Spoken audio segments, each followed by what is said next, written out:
COO of Fox International Channels, and the CEO of National Geographic, Ward Platt.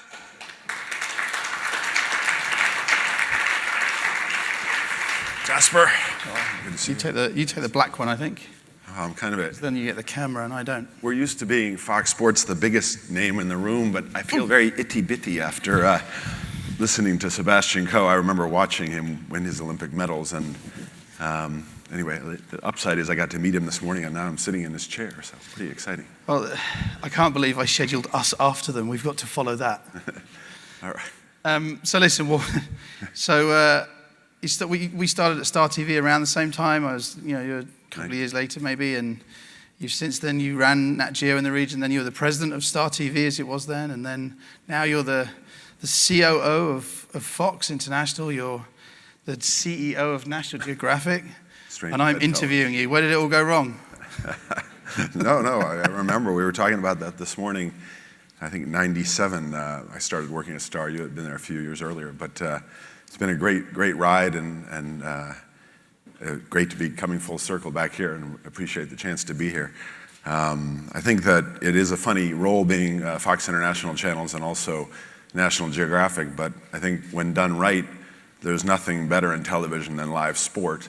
So it's great to be here talking about sport, and at the same time, National Geographic's the most powerful brand we have in our entire portfolio. It's been around 125 years, and a lot of people think that company's stodgy and kind of conservative, but when you think that it's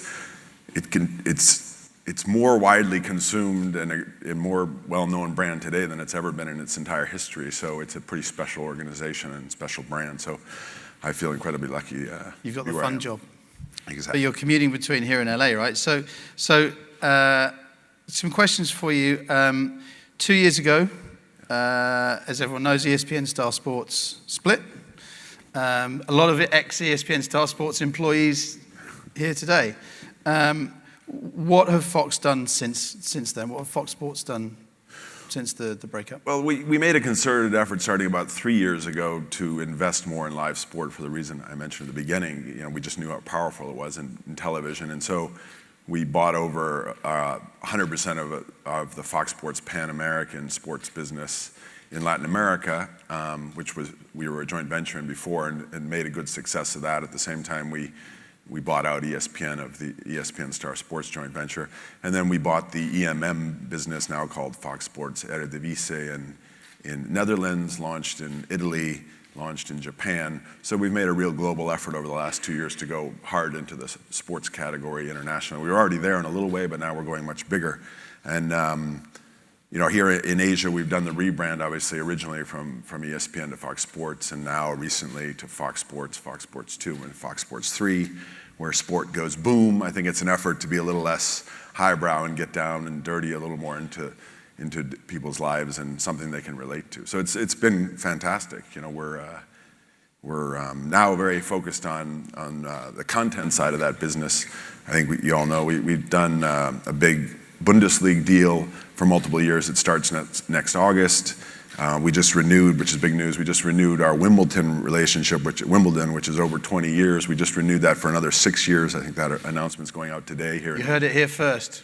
That is true. It's an exclusive.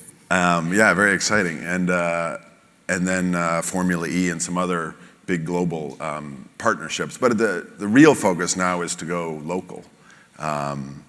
We didn't really have, the old ESPN Star Sports business didn't really have a lot of local content.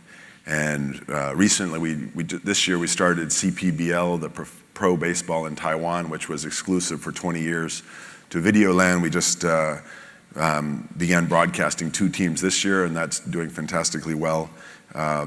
Pro baseball in Japan, domestic pro baseball, is the entire backbone of our channel there.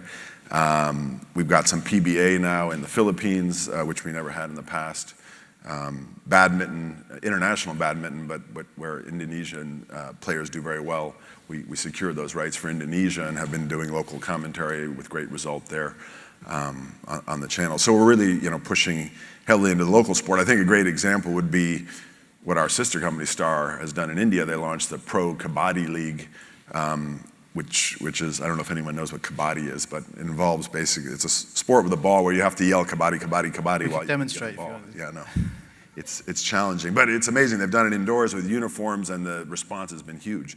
And we'd like to do something similar in Asia. We've been talking to a lot of the local football associations to get involved in club football, and ideally in an ownership and management sense, not just as securing rights. So that's where our focus is today.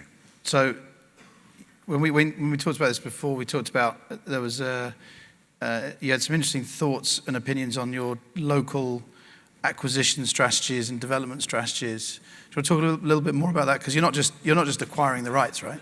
Well, yeah, ideally, we're starting by acquiring the rights, but we really want to be in an ownership position, because if we're going to invest a lot of money into local sport, which I think needs to happen, if we're going to invest money, we want to make sure that goes into the sport and doesn't leak out of the system. So if we have some influence as to how we run either the league or the managing the sports rights. So EMM in Fox Sports Eredivisie in Netherlands is a great example, because we own part of the company that manages the professional Premier League, Dutch Premier League football rights for a 20-something year mandate. So, it's great to be more in the ownership position, because I think as the theme of this whole event is sports matters, one of the biggest challenges we have in Asia is how to make sports matter in more homes. In a lot of our markets, sports channels are only, in some of our markets, they're in basic tier and go to a large percentage of the audience. But in a lot of markets, pay TV isn't that high a penetration in the first place. And then in addition, sports is often a premium offering. And that's not a great way to develop sport in the long run, because it's already niche, and then only people who are really passionate about that sport will watch it. And then how do you get new fans? So I think one of our goals is to get our sports channels and our sports content that we're investing a lot of money for the rights in out to as a large percentage of the population of the market as possible. Hyperlocal with global, Bundesliga starting next year. So you'll still be doing the big global deals like Wimbledon, Bundesliga. The likelihood of something like the Premier League for Fox Sports, is that just completely gone, or would you ever bid for that? Well, we used to have the Premier League in a lot of markets, but to be honest, we've gotten I think outbid essentially, where platforms often use it as a loss leader, and we just aren't competitive. So we'd love to have Premier League in as many markets as we could get it, but it has to make economic sense for our business, and thus far it's become more and more challenging. One of the reasons we teamed up with Bundesliga is that we weren't restricted to a 3-year rights cycle, which is normal for most European football. Obviously, the quality of the football is very high. There are more goals scored in German football than there are in other major European football leagues. The teams are all financially healthy, and the league is well organized. And obviously, they don't have as many teams other than Bayern Munich that are well known, but I think they're on the rise. And also, there are quite a few Asian players, mostly Japanese and Korean. So we're very excited about being in that partnership, because Bundesliga, it was a big investment on our part, but Bundesliga sees that we can help them build their league globally, which EPL has done better than anyone else. So I think everybody would like to be like EPL. But I do think in the long run, those are somewhat tactical. In the long run, we have to build local sport, because I don't think ever more than 20-30% of the homes will get really excited about EPL and be willing to pay a lot of money for it. But if we can create local heroes and the desire to watch sport every day, I think the example Sebastian talked about with the Olympics, I'm a huge fan of the Olympics, and it's relatively easy to get people once every 4 years to turn on television, often on free to air because they have the rights, or to turn on for a World Cup qualifier. But how do you get homes to care about sport every day? And that's the huge challenge. I think we're in a situation where we're working really well with our pay TV partners to get sports into more homes, try and get our channels into broader packages, offer catch-up authenticated services where you can, if you're a subscriber to our channels, you can watch on a device and see all the camera angles in the F1, the UFC preliminaries that maybe we're not showing on the channel, all the courts at Wimbledon, all the German football matches live, even if we're not showing them live on our own channel. So, but one of the challenges is we've got to get out to more homes, and in some markets, pay TV penetration is low, Traditional pay TV penetration is low, and sports channel penetration is low. And we are looking, aggressively at other options there, maybe going over the top to effectively bring a pay TV-like service to consumers through more non-traditional platforms. Because we got to get out there. We're investing huge amounts of money in content, and sport is one of the best ways to get people to make that purchase. And we're working with partners of all kinds to push that out. So, I mean, on this, there's a very nice segue because, a lot of the conversation yesterday was about the changing TV habits. A lot of the conversation this afternoon is going to be about changing TV habits. In the Donat household, we don't watch Now TV as much as we used to. I turn the cameras off. May have watched the World Cup in Canada on a VPN, on BBC's iPlayer, on an iPhone. And it was fantastic. The quality was exceptional. Streaming services, OTT, is this an opportunity or a threat? A huge opportunity, I think.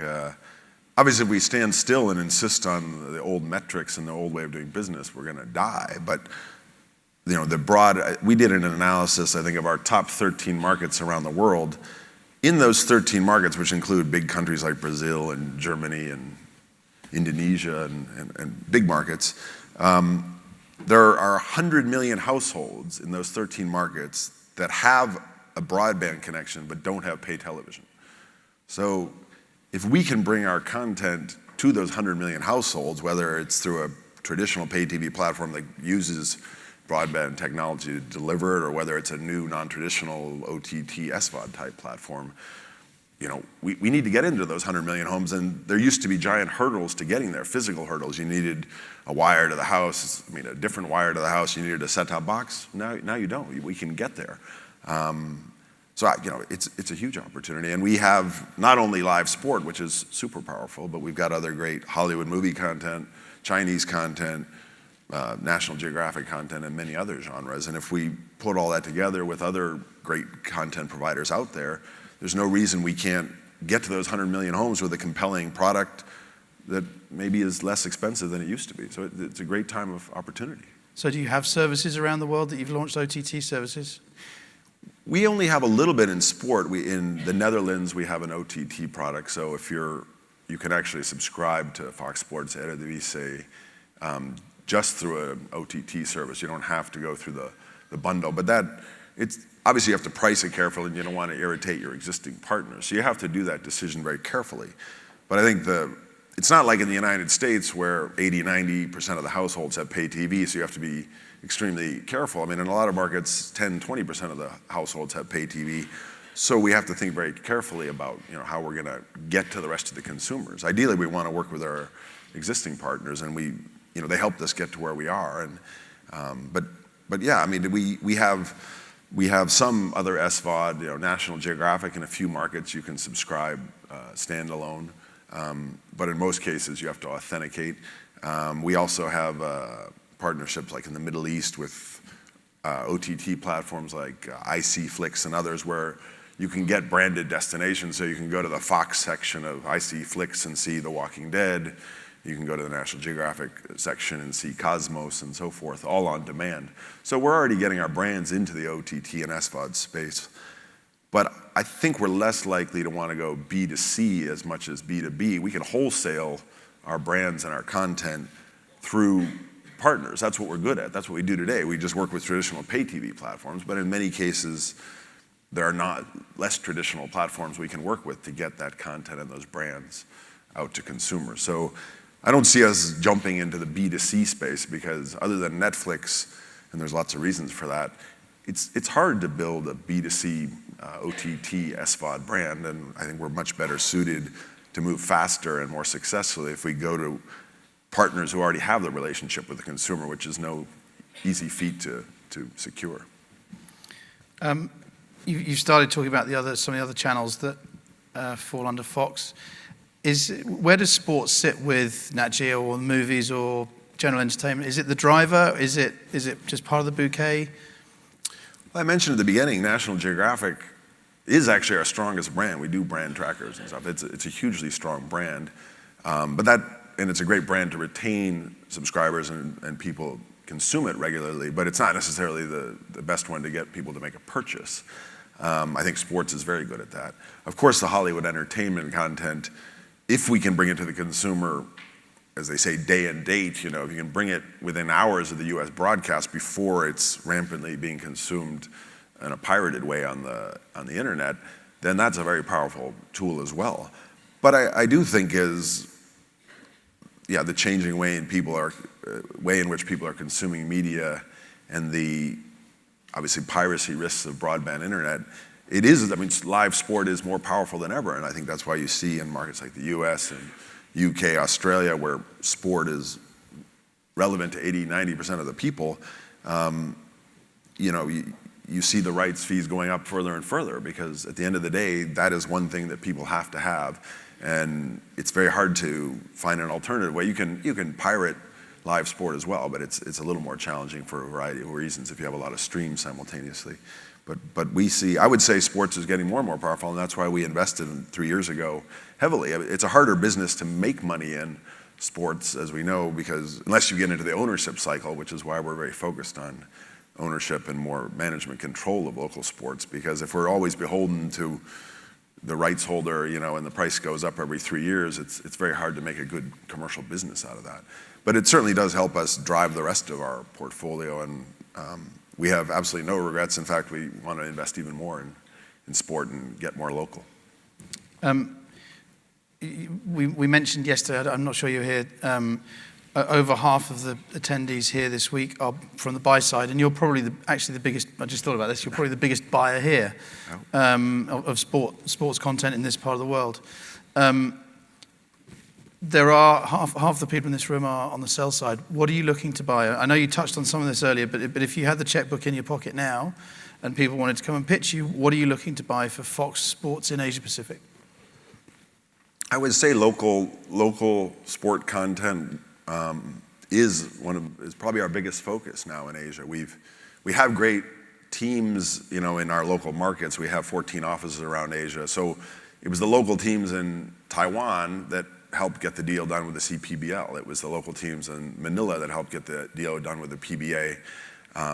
It was the local teams in Japan that helped get the deal done with the 3 pro baseball teams there. So it is going to be local buying and local partnerships and alliances, often driven from our local audiences, that are a huge priority. I think on the other end of the spectrum is these big global or occasionally regional deals like Wimbledon, global deals like Bundesliga, where there's a guy named Simon Thomas who joined us recently from Team, who's doing a great job in managing and those bigger global relationships. And I think we do want to have more. We only have a couple now, so we're still looking for some big global partnerships. But I think we're not going to be caught as much in between. But it depends in some sports, like we have a great relationship with the UFC here, and we also have a great relationship with ONE FC, which is an Asian MMA group, and we're managing both. So we don't have to be exclusive to one league in a category. We can also go out there and develop both. And I think that's important, because UFC is a well-known brand and doing well around the world, but a lot of the fights aren't in prime time and so forth. ONE FC is incredibly well-produced events here, and they're all in Asia in prime time and doing phenomenally well. And we're out there, getting that brand out to the market as well through a great partnership with them. So I don't know if that answers the question, but we're looking for the best opportunities to partner. It's not just an acquisition model where we want to acquire and monetize it in the short run. We want to build long-term partnerships, because in sports, it doesn't make sense to do a 1-year, 2-year, 3-year deal. We want to have 5-year, 10-year deals, and really build that league and that sport together and both profit from that. Would we ever see the return of the sports corporation model, where you actually go one stage further and get involved in organizing the events as well? Yeah, I think we shut down that business when we took over ESPN. Well, we sold it off when we took over ESPN Star Sports. So the immediate response to that was no, but I think that was also that we had to get a lot of our house in order, and there were a lot of other things that weren't working as well as we wanted them to, like getting more local and having local feeds and local commentary and all these other things. I think it's probably time to circle back and look at that, because if we're going to own sports more, and we're going to be involved in the management of those leagues more, which we're trying to do, like I said, in local football in some markets and other sports. Yeah, I think that's a natural evolution of where we need to get to, because we have to help make sure that the quality of the productions and the events themselves are as high as possible, and manage the talent and other things like that. So yes. So the message for today is the time is up. Is you're looking to invest, you're looking for local sport. You've got the checkbook in your pocket. I do. I got it right. Looking at a site, he's got some big money to spend for everyone in the room here. So you're going to get hassled at lunchtime today like nothing else. Ward is going to come back to the global panel after the next session. But for now, thank you so much. Congratulations on where your career is continuing to go, and I look forward to seeing you. Thanks very much, Jasper. I was saying that Fox is always the biggest logo out there, but we have a lot to learn from you, because Sports Matters is so huge and Fox is not so good. So we should never have let Jasper leave the fold. All right, take care. Thank you. Thank you very much.